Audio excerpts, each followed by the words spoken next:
All right, everybody. Good night, good night, good night to everyone, each and every one of you guys. I said I was going live. I'm a little bit late by about 16 minutes, but all things work together for good today. We love the Lord, so I'm cool with it. This is my time. This is the appointed time when I'm supposed to be doing this, so I'm cool. Um, First and foremost, I want to give praise to the Most High God on this channel. We put God first with our very first video. And since this is the very first video for the day, when talking about boxing, I want to put the Most High first. So we always start off with a piece of scripture, and then we move into what we're going to talk about in boxing. All right. If you want to support this channel, you can do so by donating via PayPal. As you know, I am what you need. So why it has to be a donation by PayPal, and the link is in the chat section, is because as it so happens, I don't get money from Google. So when I stream YouTube, I don't get any money from Google because of the part of the world I'm in. So if you guys want to donate to me, you have to donate through my PayPal account. All right. Now, on to the other things, and thank you, subscribers who have donated to my channel. If you want to join in here and you want to be part of this discussion right now, you can do so by hitting the link in the chat. And there's a link to come in here as a guest. If you want to just stay in the chat and chat away, that's also cool. But there's a link in the chat. All right. So what are we going to be talking about today? As you see from the stream says that we're going to do the best from 135 to 147, how they're treated by fans and how they are treated by the industry. That is what we're talking about today. So the first thing we're going to do, like I said before, is we're going to go through this. First of all, going through a piece of scripture. The next thing we're going to look at is the best fighters at 135. I'll give you the top 5 fighters. Now, you got to understand, though, the way how I do things is I don't say somebody's the best at 135 and they haven't faced competition to show that, because boxing's a doing sport. So don't expect me to put a name there and you guys will say, well, why is this guy not in the top 5, 135? It's because he ain't faced nobody yet, right? Until you face somebody, and I'll prove my point.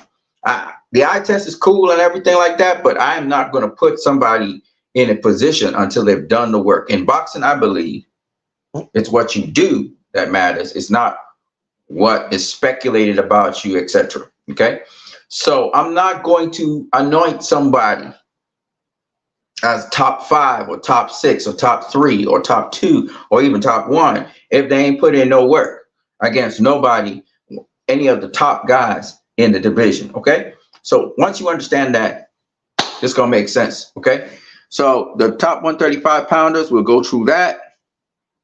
Then we'll go through the top 140 pounders. Okay, we'll go through the top 140 pounders, and you guys can also throw in your suggestions for the top 140 pounders. There's quite a lot of 140 pounders that really have a lot of promise, but the ones who actually put in the work, that's where I'm coming from. And also, I'm going to talk about the top 147 pounders. Okay. And then after that, what we're going to do is we're going to discuss. We're going to start. And remember, it's about putting in work. I might mention some other guys, but it's about putting in work. And boxing is about what you do. It's not about what's your capabilities, what's your skill set, what's the eye test. I was listening to ProBox TV, for example, today, and I advise you guys, go check out ProBox TV. They may not have the same views as you, but that doesn't mean nothing. And it's mostly professionals. It's mostly boxers that are talking on ProBox TV, so it's great. But one of the things about ProBox TV is they talk about this eye test. You know, Timothy Bradley was talking about the eye test, and everybody's talking about the eye test. And they're anointing people as the best in the division after they ain't done nothing in the division. You can't do that, right? I ain't gonna do that. Okay, so when it comes to me and how I do things, no, it's a track record. You got to have a history somewhere. You got to have wins over significant people for me to anoint you, because you have to be proven. You know what I'm saying? You can't. You have to be proven. And don't tell me about the other divisions and what you did in the other divisions, unless you're a pound for pound fighter, right? You can't use that as an excuse to carry over. It's what you do, people. Remember that? Okay. And then I'm going to talk about how the best fighters in boxing are treated. And there's a very important point I'm trying to make here about the industry, about the fans in the industry, about the business of boxing. There's a point I'm trying to make here. So I hope that you guys enjoy this one. We're not going to try and take too much time. Feel free to come in. Feel free to express yourself. Feel free to hop on here as well as a guest and chop it up with me. We're going to have a good time. Let's start off with a piece of scripture. I don't want to spend too much time on the scripture though. Okay? It's pretty lengthy too. So let's get into it. Our piece of scripture today is something we read already, but we're gonna run it back again. So it's Genesis. It comes from Genesis chapter 20 and then Genesis chapter 21. I'm not going to read the whole thing, of course, but I'm just telling you the area so you can check it out yourself. As you know, I may look like I'm a Muslim, but I'm not a Muslim. In a way, technically, I am a Muslim, but in another way, I'm not a Muslim. So I don't want you guys to mistake me for a Muslim, even though my hair is grown out and everything. I'm not a Muslim, okay? But that doesn't mean I don't admire Muslims. I do not admire the upright nature of Muslims. I don't endorse Muslims. My principal was a Muslim. The president of my country was a Muslim. I don't have a problem with Muslims. You know what I'm saying? But I'm not a Muslim, okay? I'm just trying to discriminate. I do understand. I'm Aramaic and all of that. I've read some of the Quran, etc. Beautiful book. Great stuff. Actually, I grew up as a Seventh-day Adventist, so Islam and Seventh-day Adventism, they're almost hand in hand. You know what I'm saying? It's almost, and the dedication and the fact that, the repetition stuff. So me personally, I really have a love in my heart for Muslims, but I'm not a Muslim. Okay. I'm not a Jew either, even though I come from the lineage of Judeo-Christianity. I'm not a Jew. I'm also not a secular Christian. Okay. So if you guys are looking for, we're more of the early time Christianity. Okay. Early Eastern I tend towards early Eastern Orthodoxy more than I do the Western Orthodoxy and Roman Catholicism. So I just wanted you guys to understand that. Don't take it the wrong way. If you see me, I have a lot of hair and beard. It doesn't mean I'm Islamic, but it doesn't mean also that I'm against Islam. I'm not against Islam at all. Okay. All right. So I'm not really against anybody's religion, to be honest with you, because I think the purity of the religion itself has great aspirations, and therefore I'm not really against it. I know what I believe, but that doesn't mean I'm against anybody's religion, if you get what I'm saying. All right. And religion for me is a way of life. It's not about being in a building. It's about your understanding of life and how you live your life. That's what I believe religion is. In fact, religion for me is impactful, meaning helping the widow, the helpless, the powerless. So all of that preamble just to say, we're going into something that's pretty relevant today. I'm repeating it again. I'll speak about some of the current events that are happening and how this ties in, what we can do, and then we'll move into the boxing. All right, let's get it. All right. Genesis chapter 20 says, Abraham moved south to the Negev. For those of you in the Middle East, you know where Negev is. At least that's what they say. Israelis call it Negev. And settled for a while between Kadesh and Shur in a place called Gerar. Abraham told people there that his wife Sarah was his sister. He and his sister came from Syria. Okay. So King Abimelech, who was the king of that place, sent for her and had her brought to him at his palace. But one night God came to Abimelech in a dream and told him, "You're a dead man, for the woman that you took is married." But Abimelech hadn't slept with her yet, so he said, "Lord, will you kill me, an innocent man?" Abraham told me she's his sister. She herself said, "Yes, he's my brother." I acted in complete innocence. "Yes, I know you're innocent," God replied. "That's why I kept you from sinning against me. I didn't want to let you touch her. Now return her to her husband, and he'll pray for you, for he's a prophet, and then you will live, and you won't if you don't return her to him, can be sure that you will surely die. So then he did that. He gave Abraham some land so he could live in this area. And then Abraham prayed to the Lord, and God healed Abimelech, his wife, the other woman in the household, so they could have children. For the Lord had stricken all the women with infertility as warning to Abimelech for having taken Abraham's wife. All right. So that's where I'm going to stop. I was going to go more and stuff. With respect to Israel and Palestine, Abimelech was actually the king of Palestine. Palestine is another word for Philistine. Okay, Philistine was the land of the Philistines. Okay, it's a very, very, very old land. Thousands upon thousands upon thousands of years. It's even before Israel existed. Palestine existed. Okay, and in this case, we see Proto-Israel, which was Abraham moving into the Gerar Valley near to King Abimelech. Near to the Negev. Abraham was the forefather of Israel, and the reason he was the forefather of Israel and why Israel is actually situated in Palestine is because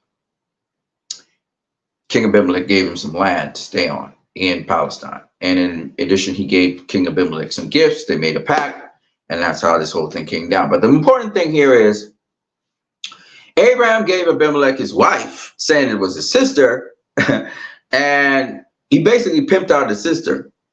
Sarah was his sister, his half-sister, but he pimped out his sister, and Abimelech almost made the mistake, and God was with Abimelech because Abimelech feared God, the Most High. People say Allah is a different God to Elohim or to Elah or Eli, and it's not true. It's the same God. It's just a different language. In Aramaic, God is Allah. In Hebrew, God is Elohim, Eloah, Eli, Eli, Yahweh, Yah, etc. Right? But it's just different names for the same God. In different languages, they pronounce it differently. That's all. All right. For the Rastafari, they say Jah, but J never existed, so it's really Yah. So I call the Most High Yah, or you can just call him the Most High. It doesn't really matter. So there's many Eloah, Elah, Eli, Iwi, Yahweh. All right. Many. Okay. All right. So the important thing I wanted to stress here is that sometimes even good people, even what we consider good people, sometimes pimp out other people. It's crazy. They lie and they pimp out other people. But because God is with them, he guards your heart so you don't fall down the trap. Even godly people can trap you in some stuff that you didn't want to be in, if God ain't looking out for your back. So I just wanted to say that that's the moral of the story that comes from there. All right, let's get into it. So let's talk about the best at 135 pounds and why. Okay, in no specific order. We start with Gervonta Tank Davis. Now, Gervonta Tank Davis at 135, you get this. Okay. At 135, Gervonta Tank Davis faced the following people, okay?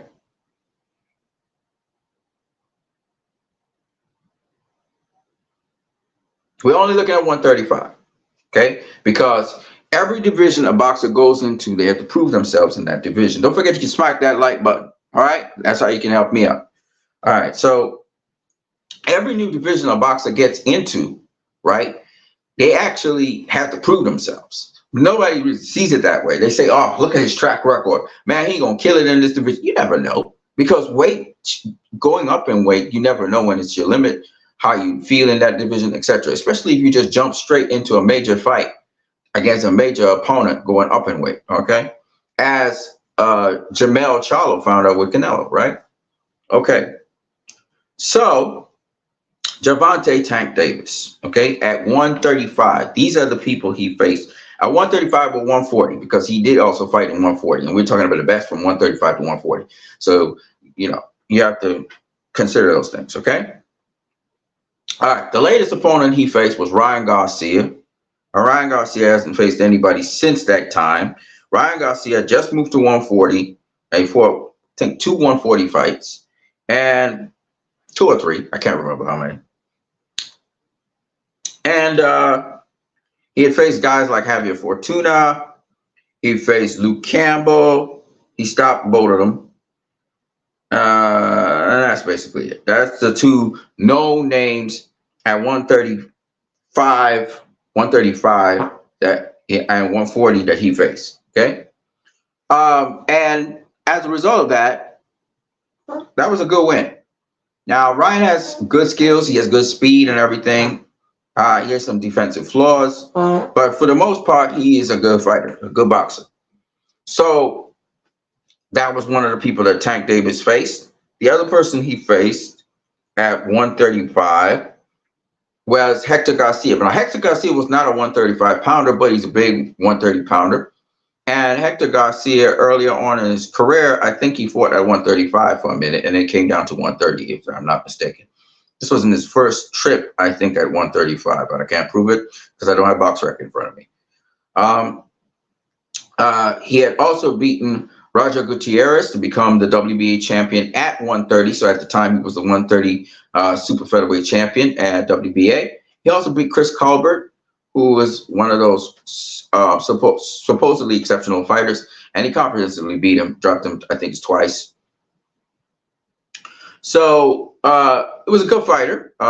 He also beat Miguel Gonzalez, I think the long reigning lightweight champ. No, it was not. Sorry, my bad. The wrong person, right? So he did beat those 2 people. So when he faced Gervonta Davis, he's concrete, strong, good, solid fighter. But Gervonta Davis stopped him in the 9th round. He was doing some good work on Gervonta, by the way. He also faced Rolly Romero, who's now the 140-pound champion. Rolly's a very hard hitter. And Rolly, a lot of people go down on Rolly. He's the worst this, he's the worst that. But truth be told, he did win his fight against the Venezuelan guy. So you have to give him his props for that. He did become world champion. This guy had limited experience. So you can give him his props for that, right? So, yeah, you got Rolly Romero, who faced Tank, and then he beat Ismael Barroso. Ismael Barroso's a hard-hitting Venezuelan fighter. Had multiple chances at world title at lightweight, and this was another chance, and he fell short. He also faced Isaac Cruz. Isaac Cruz is a good fighter because Isaac Cruz actually faced, besides Gervonta Tank Davis, he beat Francisco Vargas, who was a good fighter at super featherweight.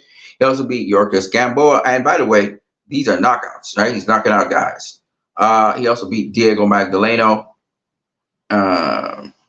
Yeah, so these are some of the guys. Another guy, well, forget this other guy. So those are the known names of the guys he beat. He also beat Mario Barrios. Mario Barrios just recently beat Yordenis Ugas, who is one of the top welterweights in the division, and was a guy that beat Manny Pacquiao. So Mario Barrios beat Yordenis Ugas. He also faced Keith Thurman, and he also faced Gervonta Tank Davis.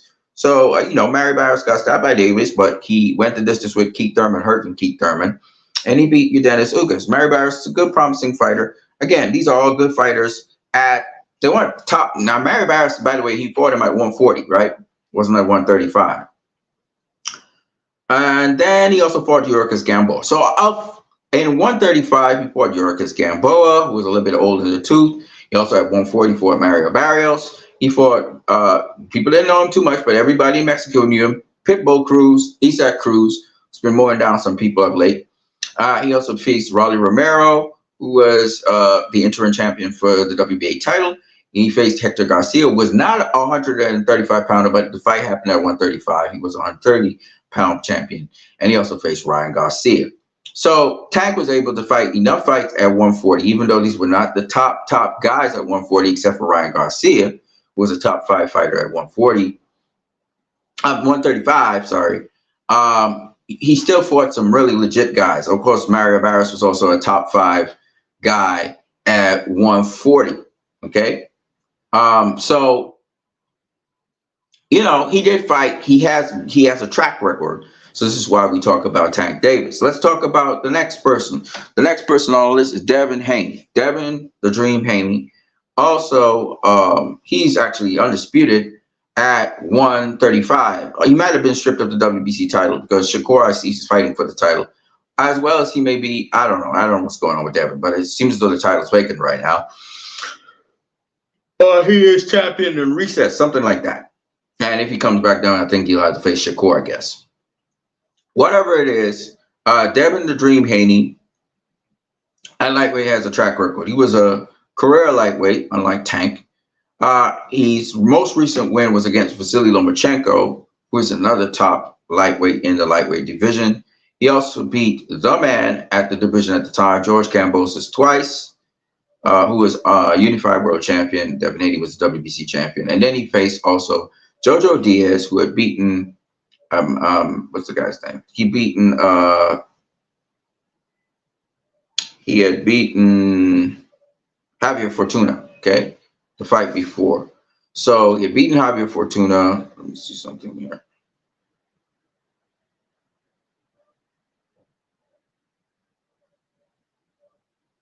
Okay.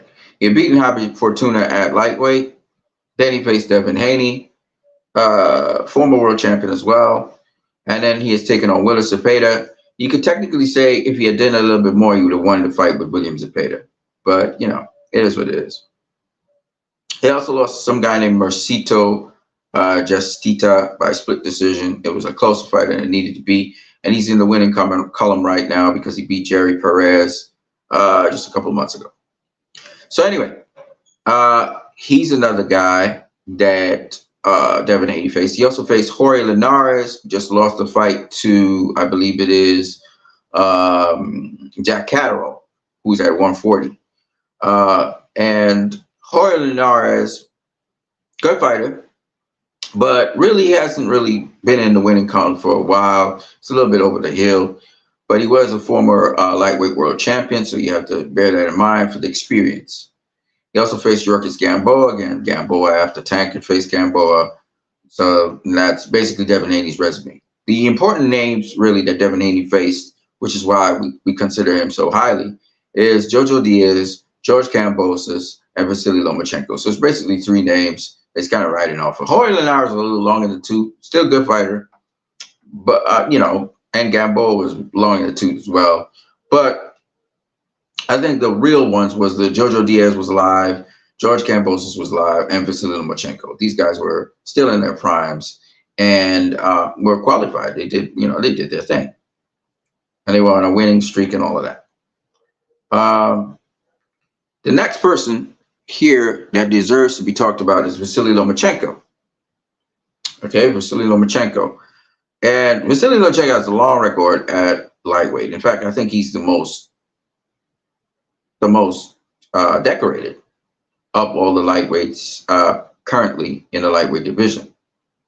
So let me talk about him. So he has faced Devin Haney. He did lose to him, but he also beat Jermaine Ortiz, Richard Comey. Jermaine Ortiz is a promising fighter, but Richard Comey was a world champion, former world champion. He also faced Teofimo Lopez, Luke Campbell, Anthony Corolla, who was a world champion, Jose Pedraza, who was a world champion, Jorge Linares, who was a world champion. Okay, so that's his resume at lightweight. All right, so he's got proven guy. And then the last person I got here, second to last person is George Kambosos. George Kambosos beat the following lightweights, and these are all lightweights, and he's a career lightweight. He beat Teofimo Lopez, who have just beaten Vasily Lomachenko. He also beat Lee Selby, who was a former world champion. Mickey Bay was a former world champion. So he beat those guys in addition to Teofimo Lopez. And he lost twice to Devin Haney, but, you know, he was the unified world champion. So, you know, that's another guy. Again, we're looking at your track record, who you faced, who you beat. So this is the important thing I think a lot of people don't miss out, right? Let's go to some more. Where am I? 24 minutes in. Good. We're on track. The next person I want to talk about here is Jermaine Ortiz. So Jermaine Ortiz, believe it or not,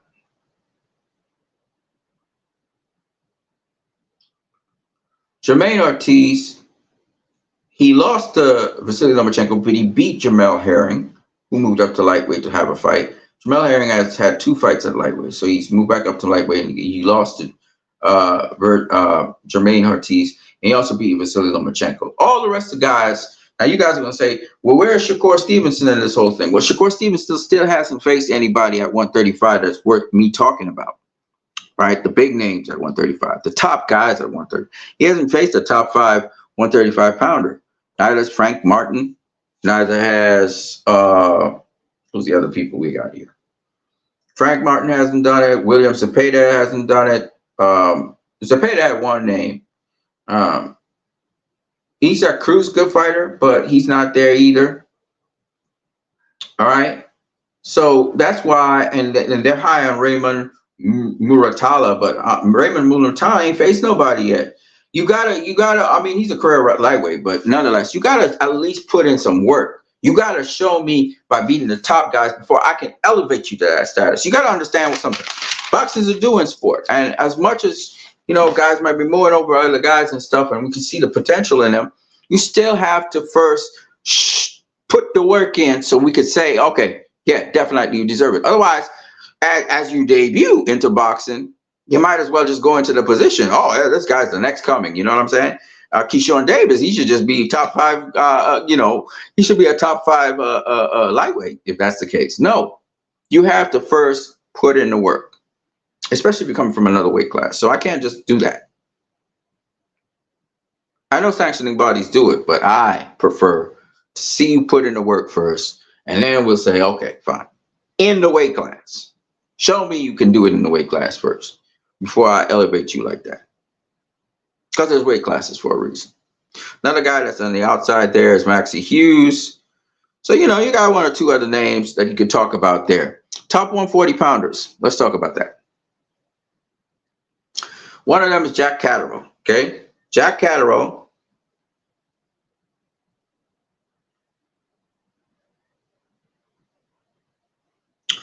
Jack Catterall just beat Jorge Linares, and he also, arguably, you could say he beat Josh Taylor. Okay, we had a close fight with Josh Taylor, so that's why Jack Catterall was mentioned. Sandor Martin is another one. Sandor Martin, where is he? Sandor Martin beat Mikey Garcia, the legendary Mikey Garcia. He beat him, and on top of that, he rarely gave Teofimo Lopez a run for his money. A split decision win by Teofimo Lopez. So you got to have Sandor Martin in there. Then another person that we haven't been talking much about because he's not been really relevant these last couple of times, though, but he is a guy you got to talk about, is Jose Carlos Ramirez. Jose Ramirez, he beat the following people. He beat Richard Comey. He beat Jose Pedraza. He lost to Josh Taylor. But he beat Victor Postol. He beat Maurice Hooker. He beat Jose Cepeda. You know what I'm saying? He beat Amir Imam. He's the guy that gave Amir Imam the loss when Amir Imam was, you know, that dude. So you gotta have Jose Cepeda in there. You know what I'm saying? You gotta, not Jose Cepeda, Jose Ramirez. Okay, you gotta have him in there as a top 140 pounder. Another guy, of course, is Teofimo Lopez. Now Teofimo Lopez didn't do a whole lot, but he beat the lineal champion.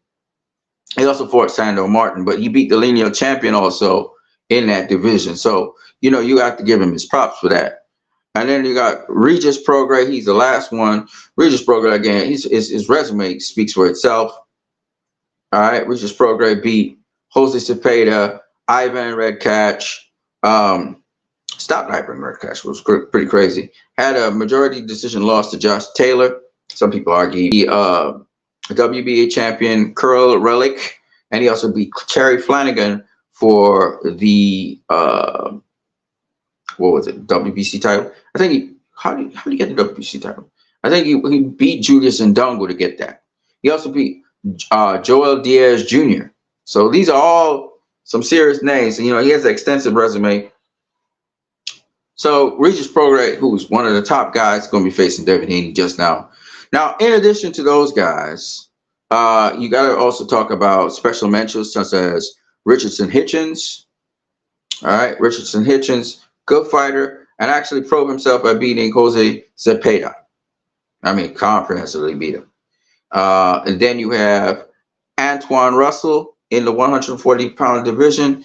And Antoine Russell, he beat the following people: Rancis Bartholomew, he stopped him. Victor Postol, he stopped him. So you gotta mention him, but he's not in the top 5.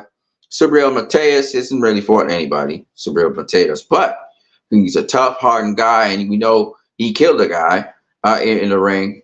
Subriel Matias is the IBF champion as well, so that's something worth noting. But he hasn't really beaten anybody of note. Okay, and then the other person is Rolly Romero. He's the WBA champion. Again, he fought for a vacant title just like Subriel Matias, and Rolly hasn't beaten anybody at 140 pounds. The person that Rolly Romero faced, which I'm looking for now, there you go, was the Venezuelan guy, Ishmael Barroso, right? And he got dropped by him, but eventually he stopped him. And I give him credit for stopping him, by the way.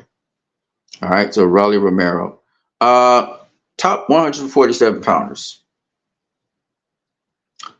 Well, you got to start with Terrence Crawford, okay? Terrence Bud Crawford is the man at 147 pounds. And we don't need to really go through his resume. Beat Errol Spence. That's all you got to say, right? The best 147 pounder at the time. But besides that, he also faced and beat Sean Porter. He also beat Kell Brook. These are all good wins. And then the other people you don't really care about. Except for the world champion at the time, who was Jeff Horn. Okay, he beat Jeff Horn. All right. Errol Spence. Well, Errol Spence is still, he's not at welterweight anymore, but still at the same time, we have to judge him based on his body of work. So when we talk about Errol Spence, now he's not at welterweight anymore, just like our Devin Haney's not at lightweight anymore, but we still have to judge him on his work. So when it comes to Errol Spence, he beat the following people: your Dennis Ugas, Danny Garcia, Sean Porter, Mikey Garcia, Lamont Peterson, Kell Brook.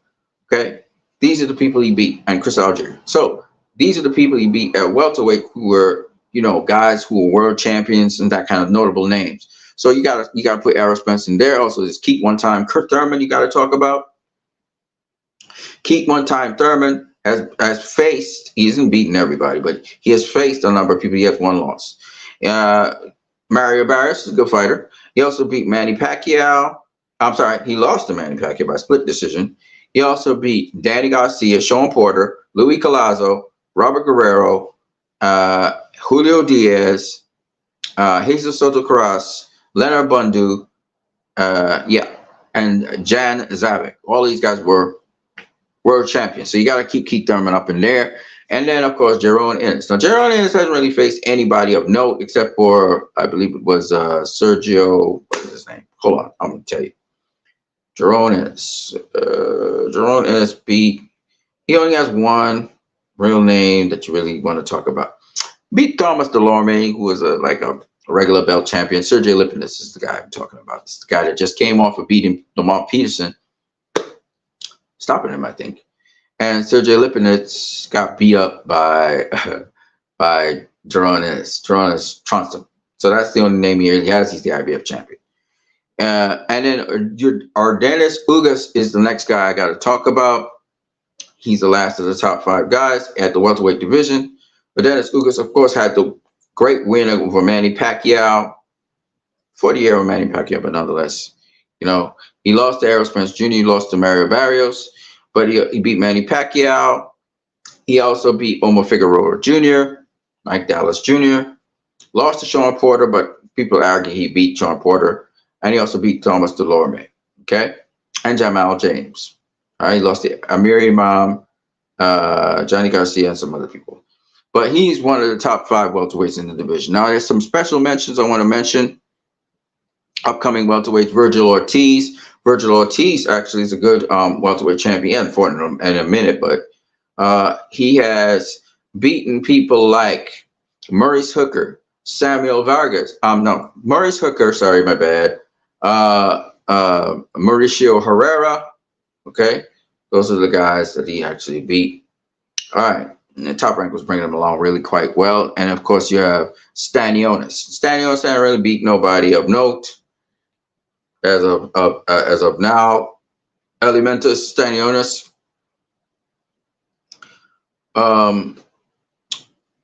He did beat Thomas Delorme, but that's about it.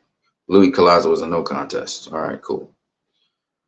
All right, so these are the top, welterweights you got, and then you got the special mentions. Now, how these people are treated. I was looking at, I forgot what his name is. I forgot what the guy's name is right now, but you guys, excuse me, I'm passing gas right crazy. Yeah, but I forgot what the guy's name is right now. He has a group. Actually, I can find it on Facebook. Yeah. I think it's Spit Bucket Podcast. They went in on Terrence Crawford because I think Bo Mack said something about how, Terrence Crawford right now, he could do whatever he wants. And the guy went in on him. I was like, why are fans like that? Why is it that the best in boxing, Terrence Crawford's the best in boxing. He's pound for pound #1 fighter in the world. He's the best in boxing. Why can't he say it's whatever Terrence Crawford wants to do? Now, he's not going to do whatever he wants to do. Obviously, he's going to want to face the best, right? He's just obligated to face Aaron Spence right now, which leads us to how the industry is treating these fighters. I'm looking at all the fighters who really want to fight the best, right? We had Terrence Crawford. We have Jermell Charlo. We have Devin Haney. Right? All three of these guys get stripped. The IBF strips Terrence Crawford. Why? They know that Terrence Crawford has a rematch with Errol Spence and he has to do it. Right? They strip Jermell Charlo. They know Jermell Charlo is going to fight one of the biggest money-making fights with a belt. That might be their belt. They know that Devin Haney don't duck and dodge, no smoke. And Devin Haney said, keep the belt so I can come back down. WBC strips it. Why? Why are they doing this? The IBF says, well, we think that, Errol Spence will be facing Terrence Crawford at 154. So, we should. No, you don't strip a guy 2 months after he's just gotten the title.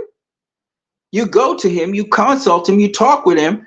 And if he's planning to move up, then you wait, let him say he's vacating.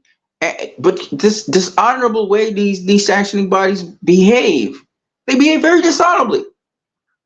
And then the fans go in on Terrence Crawford, which he never said he would do whatever he wants. But even if so, he should be in the driver's seat. He's the champ. He's supposed to be able to do whatever he wants. He has options now. So I didn't understand the hate by Spit Bucket Podcast on this. And then two, I didn't understand how the IBF would do such a stupid thing and strip this guy. I didn't get it. You know what I'm saying? I don't understand where these people come with these crazy notions. Meanwhile, Canelo's not getting stripped. Jermell Charlo didn't get stripped for almost 2 years. What is going on with these sanctioning bodies? Why are they so ad hoc? You know what I mean? And the people they're stripping, they're not stripping Canelo, who's ducking Benavidez and Demetrius Andrade. They're not stripping Jermell Charlo, who is not doing nothing, just sitting on his butt. But you're going to strip a guy who's taking on the challenges, who's making the big fights? I don't understand. What is wrong with this industry? And these crazy fans, what, you guys hate these guys or something? You don't like excellence? I mean, I don't care if you don't like Terrence Crawford. I've been critical of Terrence Crawford, but when you come to the point where you're making these illogical things like, oh, Terrence Crawford, you're just throwing out vitriol at the guy. What are you hating the guy for? He did great. He's pound for pound #1. It's not even him that said that. It's Bernie. It's McIntyre that said it. And on top of that, here's the thing that bothers me. All right, people. McIntyre says this. First of all, you take the coat, but they said that about Tyson Fury. They said that about Canelo. Why is it? Why is it? Because Terrence Crawford says a black man like yourself, spit bucket broadcast. He's a black person like yourself. Why would you hate on him? What is up with us? So I just don't get it. They bash Jermell Charlo. They say he's ducking whatever the guy's name is, Tim Tszyu. Everybody started talking about this email champion stuff. You know, people throwing shade at Jaron Ennis, who didn't even ask. He didn't petition for this. The IBF decided to do this. So Jaron Ennis, he ends up with the belt, right? He ends up with the belt. Tim Tszyu ended up with a belt. He was the interim champion. If the champion is stripped, the interim champion is promoted to becoming the champion. That's how it always has been.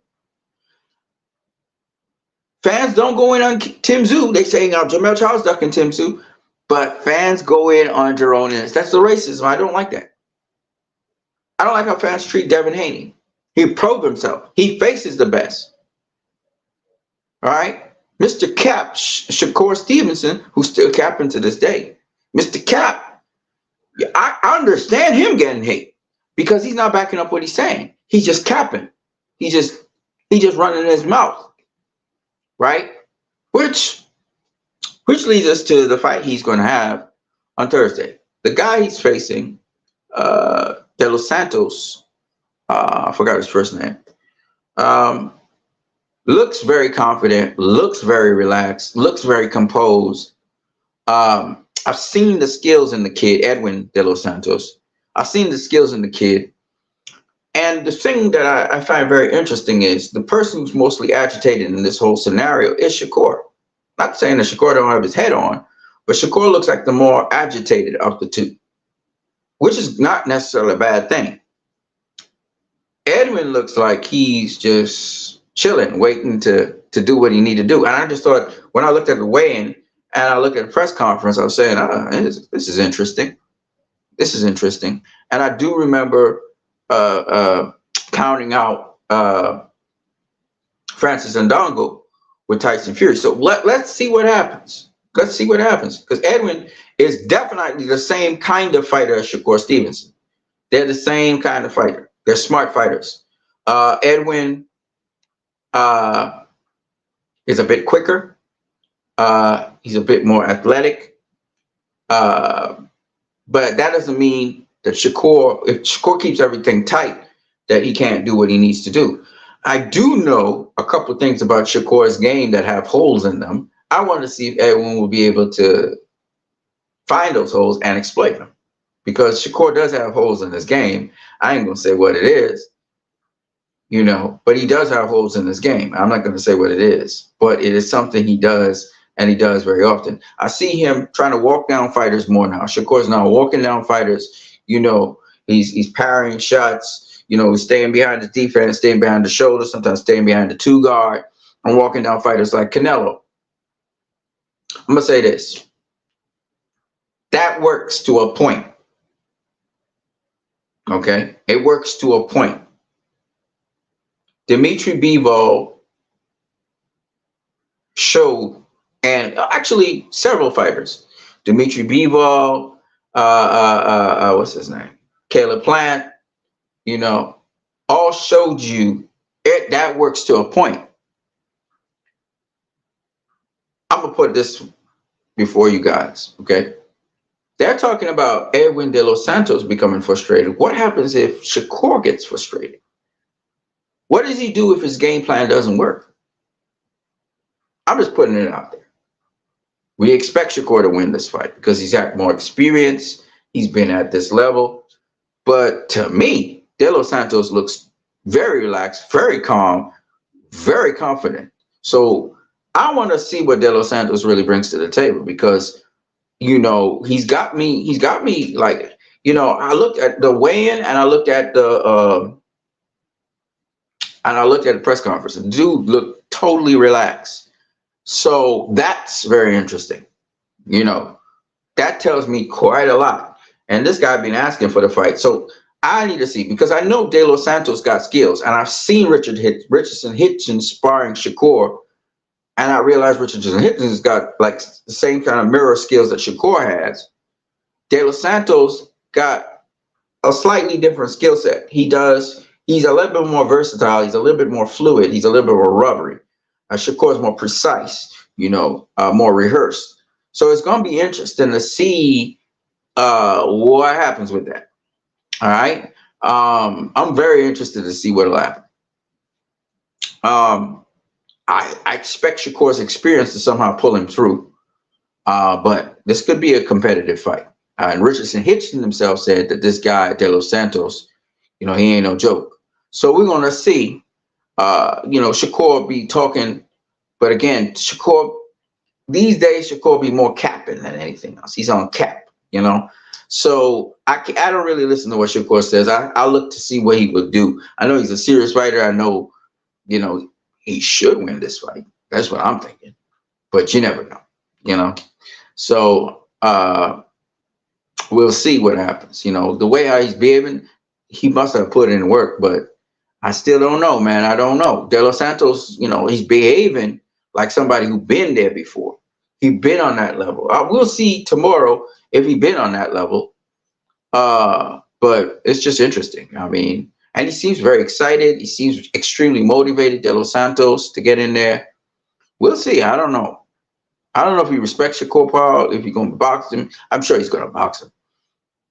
They both, and again, De Los Santos is a good boxer. He has been put down. I've seen his fight with William Foster, pieces of it. William Foster's a hell of a fighter, and he's got good counter-punching skills. So that probably made that fight close. So we're going to see what De Los Santos and Shakur can do. Shakur seems to be the bigger fighter. I'm not sure if he is. He seemed taller. Maybe it was his shoes. The first time I saw it in the first face-off, he didn't look that tall. So it's very interesting to see how this fight will all play out in the end. But De Los Santos remind me of a Cuban fighter, not so much Dominican Republic fighter. So this is going to be interesting, I'm telling you. This is going to be an interesting fight. I kind of dismissed Edwin De Los Santos because he didn't have no championship experience. Shakur's got, a lot of championship experience. But we'll see. Skills pay the bills, and who's the smarter fighter will win. More consistent fighter will win. That's what I feel. So I'm not going to say any more than that. But with respect to Shakur, other than his capping, I look at his sprint skills. I respect his skills. I respect his abilities. I look forward to seeing how this fight will play out in the end. But it's not the big fight like Haney versus Prograis. It's not the big fight like Andre versus Benavidez. It's not big like that, but it's still a great challenge, and we'll see how Shakur handles that, how he deals with it, and how De Los Santos deals with Shakur. Because it could be, it could be some chess going on in there. We'll see. We'll see. We'll see. I'm not going to say anything, but Shakur does have some holes in his defense. He does have holes. But everybody has holes, right? So it's whether he can exploit it. That's the question. Anyway, that's what I got for you guys. I am what you need. You guys have a good night. Share this video with other people when you can. And on that note, I'm out. Peace.